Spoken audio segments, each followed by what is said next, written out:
సోదరులకందరికీ నమస్కారము, వందనములు.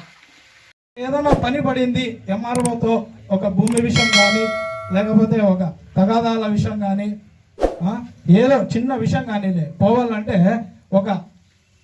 వేరే ఒక వ్యక్తి దగ్గరికి పోయి మనం వాళ్ళని అడుక్కుంటాం. అయ్యా మాకు వచ్చి ఏదో చెప్తురా ఎంఆర్ఓకి, నువ్వు చెప్తే మాకు పని జరుగుతుంది, లేకపోతే మాకు పని జరగదు అనే స్థాయికి దిగజారిపోయినాం. దేవరాయలు నిలబెట్టిన స్థానం ఏడో ఉంది, మనం దాన్ని తీసుకొచ్చే స్థానం ఏడో ఉంది. ఎందుకు అట్లా జరుగుతుందంటే మనలో మనకే చిచ్చులు పెట్టి విడదీస్తున్నారు. ఏమే ఈ పార్టీ అని ఆ పార్టీ అని అది అని ఇది అని కండవాలు వేసుకొని మనలో మనమే ఐక్యత లేకుండా ఇది అయిపోతున్నాం. కనీసం పార్టీల పక్కన పెడితే కులపరంగా ఎదిగి మనం ఇదిగా ఉంటే మనమే ఒక నాయకుడిని అనేది నిలబెట్టుకుంటే ఆ నాయకుని ద్వారా మనం కాళ్ళ మీద కాళ్ళు వేసుకొని కావాలంటే ఫోన్ కొట్టి నాకు ఎంఆర్ఓ ఆఫీస్లో పని ఉంది, ఒక ఎస్ఐకితో పలానా సమస్య మీద ఇది ఉంది అని పోయి మనం మాట్లాడుకోగలుగుతాం. కానీ ఇప్పుడు ఏమవుతుందంటే ఒక వ్యక్తిని ముందర పెట్టి ఆ వ్యక్తి పోయి ఎంఆర్ఓ దగ్గర మాట్లాడుతూనే మనం బయట మాత్రం చేతులు కట్టుకొని నిలబడుకుంటున్నాం. అంటే ఆడ పని జరుగుతుందా లేదా కాదు, ఆ వ్యక్తి చెప్పినట్లే జరుగుతుంది పని, అంతే.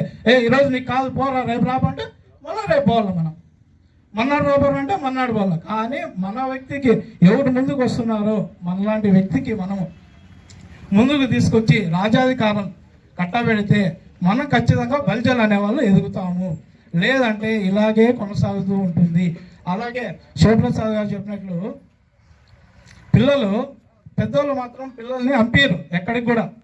పలానా మీటింగ్ ఉంది పిలుచుకొని పోదామంటే అయ్యో వద్దపా, మేమేదో పలానా పార్టీలో ఉన్నాము, మాకు కొన్ని ఇబ్బందులు ఉన్నాయి, మీరు ఇప్పుడు పిలుచుకొని పోతే ఆ పిల్లల్ని చూసి మమ్మల్ని ఇది అంటారు, వద్దు అంటారు. అదే పిల్లోడు బాగా ముందుకు పోయి ఒక ఇదిలో ఉండి కొన్ని ప్రజల్లోకి పోయి కొద్ది పేరు తెచ్చుకొని సర్పంచ్ స్థాయిలో ఎదిగినా కూడా మీకు ఆనందం ఉంటుందా ఉండదా? నా కొడుకు సర్పంచ్ అయినాడని ఉంటుందా ఉండదా? ఉంటుంది. అది తెప్పించుకోవాలంటే ఖచ్చితంగా మనలో చైతన్యం రావాలా. అంటే శివప్రసాద్ చెప్పినట్లు పెద్దవాళ్ళలో రావాలా చైతన్యం, పిల్లలలో కాదు పెద్దవాళ్ళలోనే చైతన్యం రావాలా. మీరు ముందర ఉండండి, మీరు కూర్చొని పలానా చేయండి అంటే చేసేది మేము సిద్ధంగా ఉన్నాం. బలిచల్లో ఉన్న పెద్ద పిల్లోళ్ళ కాటి నుంచి పెద్దవాళ్ళ వరకు ఉంది అవేర్నెస్.